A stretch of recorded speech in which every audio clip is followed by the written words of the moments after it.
Alright, I got another video for you guys showing you guys how to replace a battery in the Honda remotes.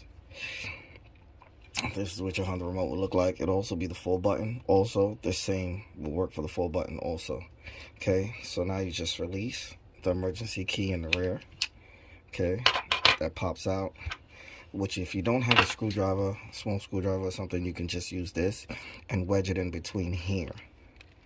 Between the middle here. And then just twist it and it pops it open. And then this is the battery here, and then you just use like a little tool or something. I have a little screwdriver here,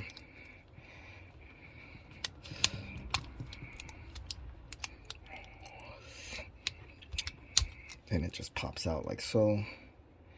Then the battery is 2032 CR 2032 battery. Take the new battery, put it in like so, slides in, take the back,